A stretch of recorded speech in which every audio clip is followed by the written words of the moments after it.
तो चिड़िया में दो नाम आते हैं, दो कंफ्यूज होते हैं। एक होता है एमएलएम, एमएलएम बोलते हैं। एमएलएम का पूरा नाम होता है मल्टी लेवल मार्केटिंग। मल्टी मतलब होता है अनेक, किसी चीज को बोलते हैं ना मल्टीपर्पज क्रीम एक आता है जिसको घाव पे भी लगा सकते हैं और चेहरे पर भी लगा सकते हैं। सुने कि नहीं सुने? सुने? मल्टीपर्पज यानी एक ही व्यक्ति अगर कई काम करने लग जाए, एक ही वस्तु अगर कई काम कर ले तो उसे क्या बोलते हैं? मल्टी बोलते हैं। तो मल्टी मतलब एक ऐसा बिजनेस जहां पर मल्टी लेवल, एक लेवल के साथ साथ अनेकों लेवल लोग के साथ लोग मिलकर के काम को सफल बनाते हैं, उसको मल्टी लेवल मार्केटिंग कहते हैं। समझे कि नहीं समझे? यानी जिससे एक व्यक्ति के काम करने से दूसरे को भी प्रॉफिट जनरेट होता है, उसका नाम है एमएलएम, मल्टी लेवल मार्केटिंग। समझ गए कि नहीं समझे?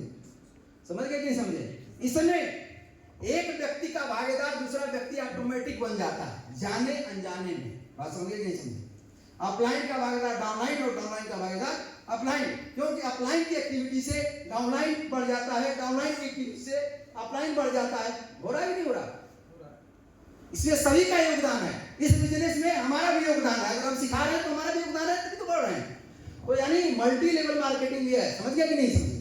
यानी जिस बिजनेस से अभी हम आपको क्लियर कर देंगे, आज के बाद डायरेक्ट सेलिंग आपको एक क्लियर हो जाएगा क्या है। तो मल्टी लेवल समझ गए, जिसमें एक व्यक्ति के किसी वस्तु को सेल करने पर, एग्जांपल के रूप में अगर एक पानी का बॉटल अगर किसी को सेल किया जाए तो उसमें केवल एक लोग को अगर प्रॉफिट हो रहा है तो सिंगल हो गया वो अर्निंग। और मल्टी लेवल यानी एक ही चीज को बेचने से कई लोगों को प्रॉफिट जाए तो क्या हो गया? मल्टी लेवल मार्केटिंग हो गया। बात समझ गए? समझ? बंदा एक ही बेच रहा है लेकिन प्रॉफिट कई लोगों को आ रहा है। वैसे हर बिजनेस में कई लोगों को प्रॉफिट आता है लेकिन वो घुमा के आता है जो उसमें होता है। इसमें क्या होता है? डायरेक्टली एक दूसरे से प्रॉफिट मिलने का काम करता है, इसलिए बोलते हैं मल्टी लेवल मार्केटिंग। बोला ना डायरेक्ट सेलिंग बिजनेस क्या है? Direct selling advance version of sales. Direct selling का दूसरा नाम क्या है? Direct selling. डायरेक्ट समझ रहे हैं? डायरेक्ट मतलब सीधा बेचना। सीधा मतलब समझ, सीधा टेढ़ा नहीं, सीधा। सीधा का मतलब क्या है? मार्केट में कोई भी चीज बिकती है कि नहीं बिकती है? बिकती है कि नहीं बिकती है? अभी नहीं जानते क्या बेचना? बेचना खरीदा का नाम सुने कि नहीं सुने?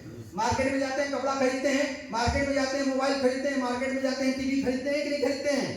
यानी हर चीज मार्केट में बिकती है तो उसका नाम है, अंग्रेजी में बोलते हैं सेल। और डायरेक्ट सेलिंग, डायरेक्ट सेलिंग और ट्रेडिशनल मार्केट, जो दुकान पर आप कोई प्रोडक्ट लेते हैं वो ट्रेडिशनल होता है। क्या होता है? ट्रेडिशनल मार्केट है। उससे केवल दुकानदार को फायदा होता है, आम जनता को फायदा नहीं होता है। डायरेक्ट सेलिंग के अंतर्गत जो व्यक्ति खरीदता है उसको भी प्रॉफिट होता है और जिसके माध्यम से खरीदता है उसको भी प्रॉफिट होता है। इसे बोलते हैं डायरेक्ट सेलिंग। अब डायरेक्ट सेलिंग बिजनेस ज्यादातर लोग समझ नहीं पाते हैं, लीगल है कि अनलीगल है। आपको बता दें, डायरेक्ट सेलिंग एक ऐसा बिजनेस है जहां पर आम जनता को फायदा मिलता है। कैसे मिलता है वो चीज मैं आगे बताऊंगा।